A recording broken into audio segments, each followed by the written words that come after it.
2,500 years ago, the angel Gabriel delivered an astonishing message to the prophet Daniel concerning the 70 years captivity of Judah. Daniel was given a cryptic code concerning 70 Shevaim, which would be fulfilled in 3 separate but interwoven layers throughout the history of the nation of Israel. That divine prophecy has been sealed up until the generation when increased revelation and scientific knowledge would allow mankind to understand its complex mathematical codes. Understanding this prophecy has been the lifelong quest of biblical historian Michael Rood. After 30 years of searching the chronological details of Yahshua's ministry, the 3 prophetic layers of Daniel's prophecy, for the first time in history, seem to be coming into clear focus.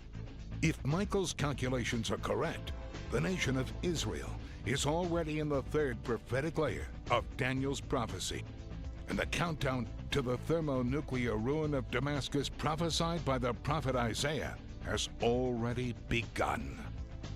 The solution to the Jonah Code, which was over 30 years in coming, has proven to be the foundational equation of this historic discovery. Join Michael Rood for nearly 10 hours of programming that will change your life and your perspective of the future. Michael will have you on the edge of your seat as he teaches the greatest story never told, the Jonah Code.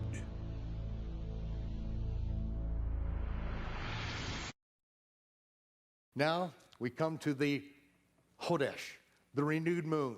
When the new moon is then sighted, that is the first day of the month, and you can go ahead and number the calendar to 30 days. You don't know if we're going to have 30 days, but you can number that far, because we won't know until the sliding of the first sliver of the new moon again, whether it was a 29-day or a 30-day month, and I'll show you why in just a minute.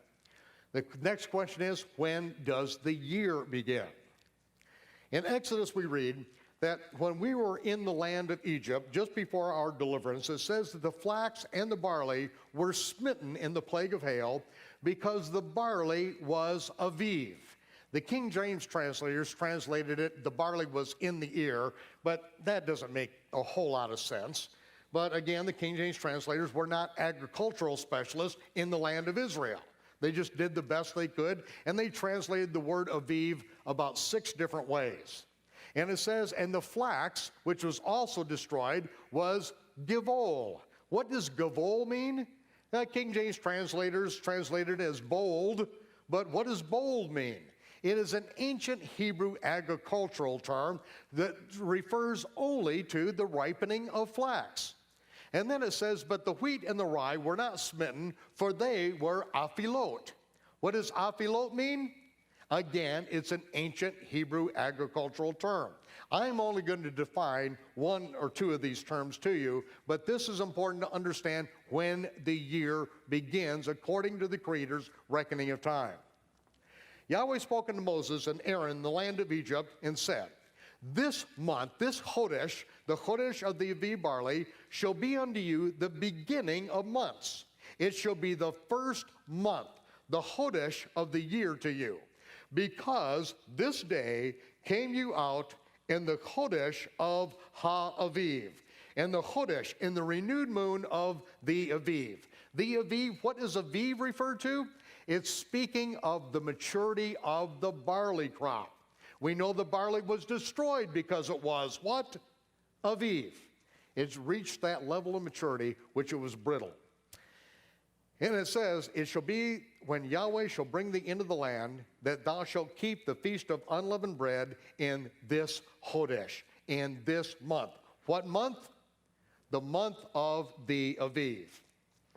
And then it continues to say, the feast of unleavened bread shalt thou keep. 7 days thou shalt eat unleavened bread, as I commanded thee, in the time of the Chodesh of Ha-Aviv, the month of the Aviv. For in the month of the Aviv you came out of Egypt. Again, telling us this is the first month of the year to us. This is when we keep the feast of unleavened bread. And the 14th day of the first month at even is Yahweh's Passover. On the 15th day of the same month is the Feast of Unleavened Bread. 7 days you must eat unleavened bread. Now this is all important because we have to ask the question, why do we always keep the Passover in the month of the Aviv barley? Why is the month of the Aviv barley always the first month of the year? This is the Creator's reckoning of time. Why is it important? You shall bring a sheaf of the firstfruits, the bikurim of your harvest, unto the priest. On the day after the Sabbath, which is the Sabbath during the Feast of Unleavened Bread, the priest shall wave the sheaf before Yahweh to be accepted for you.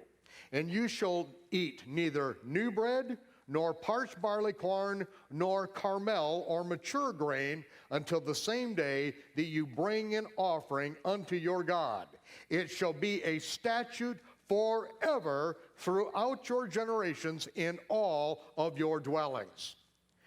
For us to have the Feast of Unleavened Bread, we must have the barley to reach the stage of Aviv, or for it to be mature enough to where we can, during the Feast of Unleavened Bread, present the first fruits of the barley in the temple as the wave offering. If the barley is not ripe enough to do that, we cannot have the first month of the year. And so that is why every spring, at the end of the 12th month, we check the barley in the land of Israel. If the barley is ripe, if it's Aviv, then we will then call this the month of the Aviv, and we will then have the Feast of Passover and unleavened bread and do the first fruit offering that month. If the barley is not Aviv, then we cannot have the first fruit offering that month, and so we add a 13th month onto the year. Ladies and gentlemen, this is extremely important, because the most critical date in our generation transpired without anyone having any idea of when it happened and what happened on that date, because we have all forsaken the Creator's reckoning of time. One of the most significant points in history has already taken place, and no one understood it, and it went right by everyone on the planet, because neither I nor you had awakened to the Creator's restored calendar. And when I show this to you, then that will open the door for us to understand the third layer of Daniel's 70 Shavuot prophecy that has already begun. And that is where we're going in these next 2 nights. So this is just not academics, ladies and gentlemen. This is the Almighty running the universe according to His calendar and His time clock. The first thing that He did was He wakened us up in time to understand that He does run this universe according to His calendar. He makes and He breaks His covenants according to His calendar. Now, I misspoke. He makes His covenants, and He breaks Israel's covenant with death and agreement with hell, which He said He would annul with violence. And all we had to do was understand His calendar, and we could then specify and say what day it was going to happen. See, September 28th, 2000, before sundown in Jerusalem. Why did I even say a pagan date? Because most people would not recognize if I said the biblical date. That's why I had to give a date that everyone would understand in the Gentile thinking and speaking world. And when it happened, you wouldn't believe what took place. Those who wanted to ignore the Creator's reckoning of time then immediately manufactured a lie saying that I said Jesus was going to return before sundown, September 28th of 2000. Ladies and gentlemen, that is the most ridiculous thing. That's why I wrote, many years before then, the book, The Mystery of Iniquity. The subtitle, The Legal Prerequisites to the Return of the Messiah. There are some things that have to take place before Yeshua can return. He is not going to be back next week, next year, or even 5 years from now. There are things that must transpire, and until those things take place, He cannot and He will not return. Now, I know that's contrary to what I taught for over 20 years as a paid professional false prophet, as an ultra-dispensational, pre-tribulation secret rapturist, but I've had to repent. I was wrong. I was a false prophet, and now I will tell you the truth. I will prophesy something for you tonight. Thus saith the Lord, there is no pre-tribulation rapture. Now, I know for many of you that's awfully hard to hear, but that's why I wrote the book. That is my repentance, because things have to get cleared up. The book of Revelation was written to the servants of the Messiah who need to know the things that are going to be taking place. The book of Revelation was not written to the pew warmer, the innocent bystander, or the casual Christian. It was written to servants. And the servants need to be ready to deal with the hard stuff, because that is what's on the horizon. The United States is embroiled in a situation over in the East that there is no easy way out of this. In fact, there's no way out. Things are going to shake down, but in this seminar, you are going to see that the Almighty has told us what to expect, and He's told us when we see this trouble, these wars and these threats of wars, this terrorism come to pass, don't be troubled. We have a different job to do. The world is going to be shaken to its foundation. The religious systems of this world are going to find out that they're on sand, on very wet sand. And when those buildings begin to topple, then you have to be ready to do what you are called to do. So, this is a statute forever. The Creator's reckoning of time is not to be trifled with. You can play with it, you can dismiss it, you can believe the lies out there, but you have an opportunity to hear the truth, and this is where we're going to take you concerning the biblical calendar. Now, at the top of the calendar, here you see the first month, the month of the Aviv. Over on the right-hand side, we also, in our calendar, to help you coordinate it with the other calendars of the world, you will see that we also have the rabbinic date. See, all of the months were then named after we came out of Babylon. This is the month of Nisan. Apparently, we drove a lot of Japanese cars when we were coming out of Babylon. Over on the left is March, named after Mars, the god of war, and Aprilis, another pagan fertility goddess. And now I'm going to present to you the perpetual biblical Hebrew calendar and Feast of the Lord calculator as an inset here to help you understand the calendar. First of all, we see that when the first sliver of the new moon appears, until the new moon appears again, the course is 29.530587 days. That means it's either going to be a 29-day month or a 30-day month, one of the other. It's never more, it's never less. And it's dependent upon the sighting of the new moon in the land of Israel. That is where the Creator's reckoning of time is reckoned from that point. We also see that here, the beginning of the year, I put the vernal equinox usually occurs a few weeks before to a few days after the barley in the land of Israel is Aviv. Now, why did I use that terminology, the vernal equinox? Because that is a Babylonian calculation of the day in the spring in which there's equal daylight and equal darkness. Now, a lot of people like to use the vernal equinox to determine the beginning of the year, but that is not the biblical method. I would like it to be. You know why I would like it?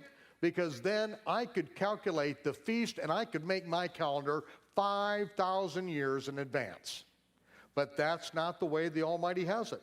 He's the one that controls the growing seasons. When He sends the sun and the rain and the clouds, He has us dependent upon Him. And so when the barley is Aviv, the barley is Aviv. The first time the new moon appears after the barley is Aviv, it's the month of the Aviv barley. Do you control it? Do I control it? No. He alone is in control of it. The modern Jewish calendar was invented in the year 359 of the Common Era by Rabbi Hillel II in Tiberias. The last act of the Sanhedrin before disbanding themselves was to make a takanot, a law which changed biblical law, and they changed the way that the calendar was reckoned from that moment on.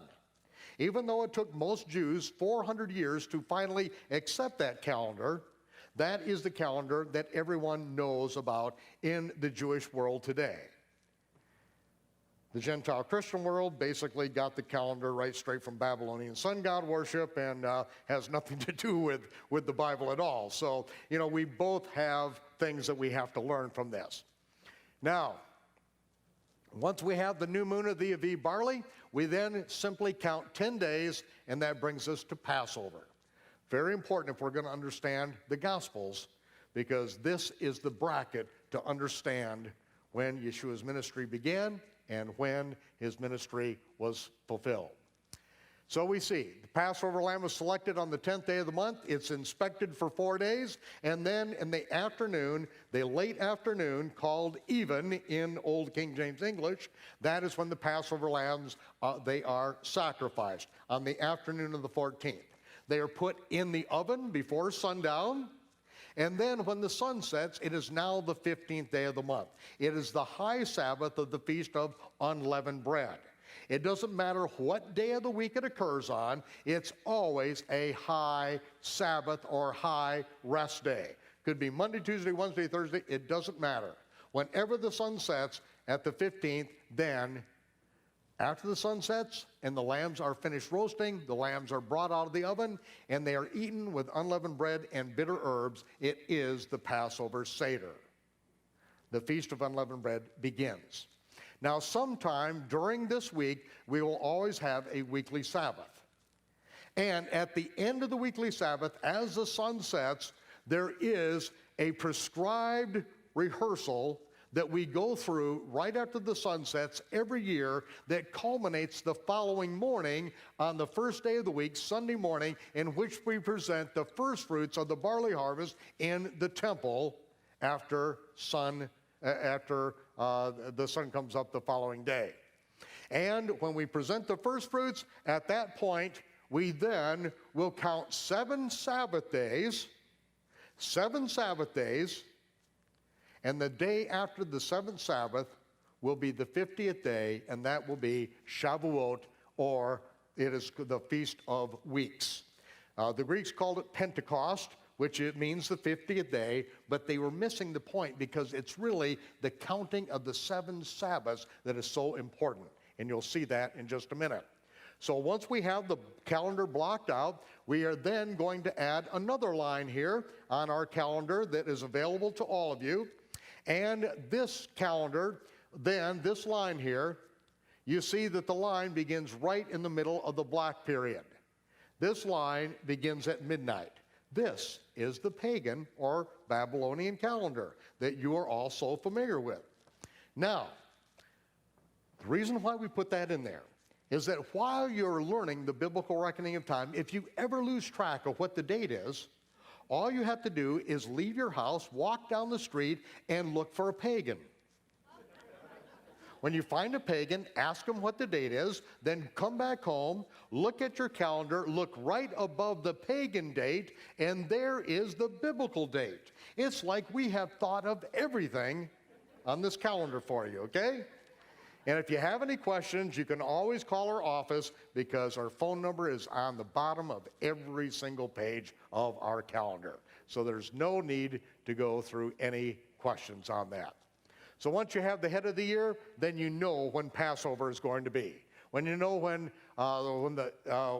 the Feast of Unleavened Bread begins, and you know when it ends, then you're going to see all the details concerning the feast. Now, this is very important.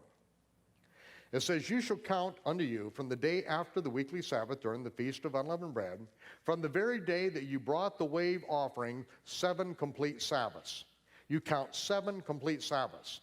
So, right here, from the day after the Feast of Unleavened Bread, from the day after the Sabbath, here is the Sabbath during the Feast of Unleavened Bread, the very next day is the day of first fruits. From that day, we count 7 Sabbath days. And when we count 7 Sabbath days, the day after the 7th Sabbath, you shall number 50 days. And we offer a new meal offering unto Yahweh. And so from this day, we count 7 Sabbaths. and we come to the 49th day, or the 7th Sabbath. The following day is Shavuot. That is the Creator's reckoning of time, that every year he told us to do this. And every year as we do it, we are asking ourselves the question, why in the world are we doing this? We know that these are all prophetic shadow pictures of good things to come. We know that this is not one of the things that Yeshua fulfilled. He, in fact, ascended 10 days before this in the middle of nowhere. And so we always ask ourselves this question. And it says, we shall bring 2 wave loaves baked with leaven. They are the bikurim of the wheat harvest, the first fruits unto Yahweh. And that's what we do at Shavuot. Now, the counting of the 7 Sabbaths until Shavuot is a microcosm of the counting of the Jubilee. Now listen to this. When we came out of Egypt, we were told that when we enter the land of Israel, in other words, we have something to do yet. We have to enter the land. And when we enter the land, we are to count 7 years, and the 7th year is a Sabbath year. That year the land is to rest. We are not to plant, we are not to harvest, the land is to rest completely. Then we are to count 7 Sabbath years. That'll be the 49th year, and then the year after that is the Jubilee year, in which all the land goes back to the original owners. Now, every single year, the counting of the Omer is that microcosm. We do not know until the barley is Aviv when we are going to have the month of the Aviv and have Passover. Until we see the new moon appear and the barley is Aviv, we can't count and even find out when Passover is going to be for that year. But once we find out when it's going to be, and we find the weekly Sabbath during the Feast of Unleavened Bread, then the day after we count 7 Sabbaths. 7 sevens. And the day after will be Shavuot. It is a microcosm of the counting of the Jubilee years.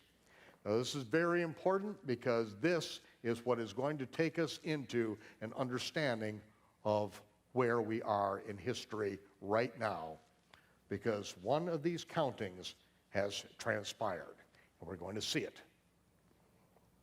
So there you have the basis of the astronomically corrected and agriculturally corrected biblical Hebrew calendar, and this is why you must understand this reckoning of time, because this is how the next years are going to play out for you. And so now we are going to step into the 3 days and the 3 nights.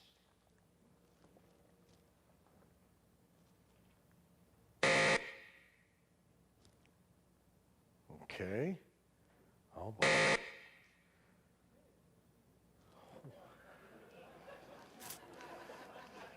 It's not supposed to be happening here.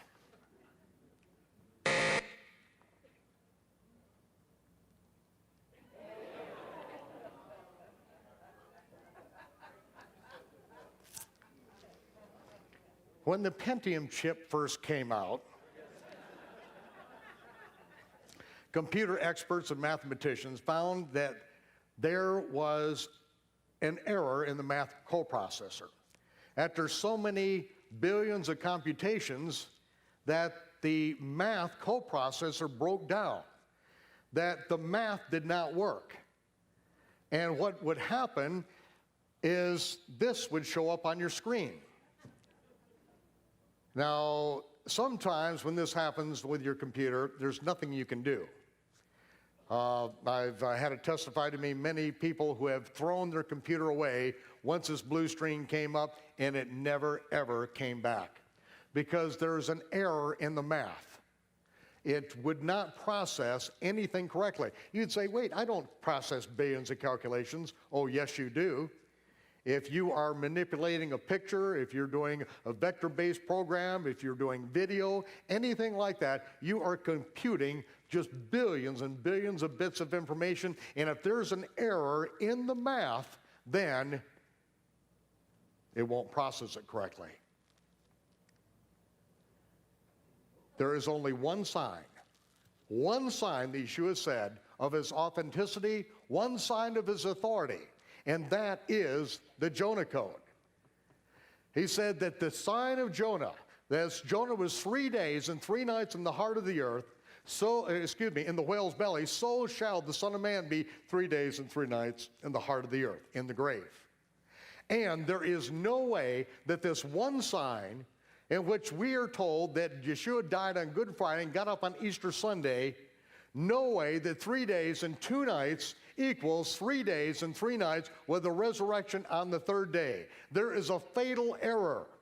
And I submit to you that the one sign of Yeshua's authenticity is also the one sign that we have been given another Jesus, a false Jesus. One that some people say, what difference does it make that we can't count to 3? You know, many nights we have a lot of pastors come out to these, and you know, I'm really your pastor's best friend, you know, because you know the embarrassment of when the second graders come up after the Easter Sunday morning message and say, but pastor, you can't get 3 days and 3 nights between Good Friday and Easter Sunday.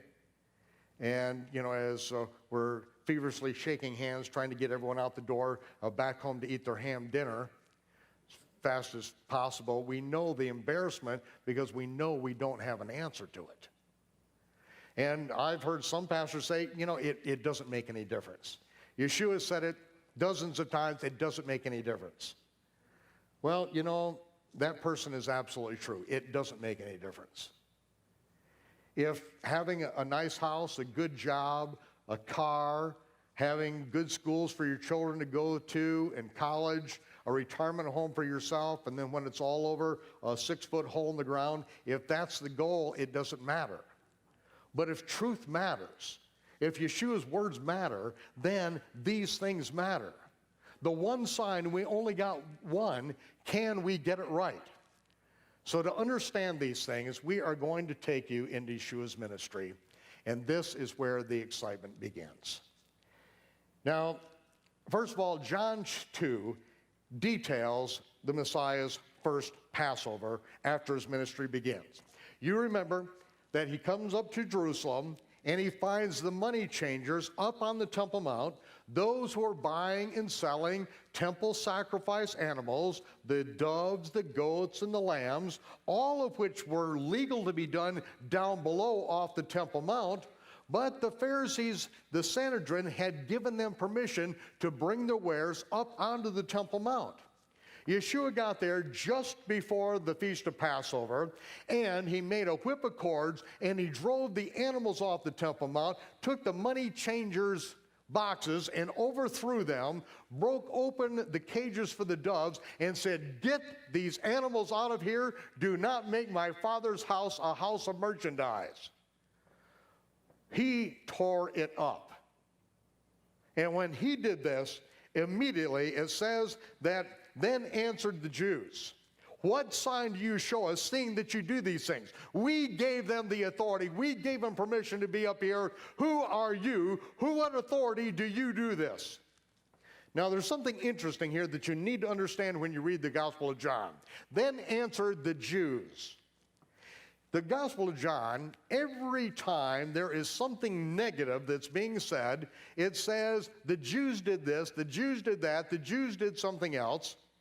And, you know, all you have to do is step back for a minute and read the rest of it and say, well, the people that are believing are Jews, the people who are getting healed are Jews, the disciples are Jews, Yeshua's a Jew. How come it's using Jews all in a negative context?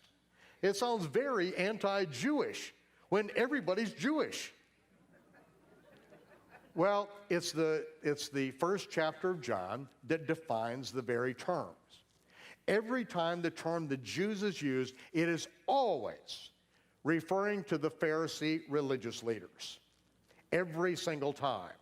And so now just plug that information in so you see now we're talking about the Sanhedrin up on the Temple Mount. The Pharisee religious leaders who had given these people the authority to buy and sell up on the Temple Mount. I assert for the very same reason that you don't bring your own popcorn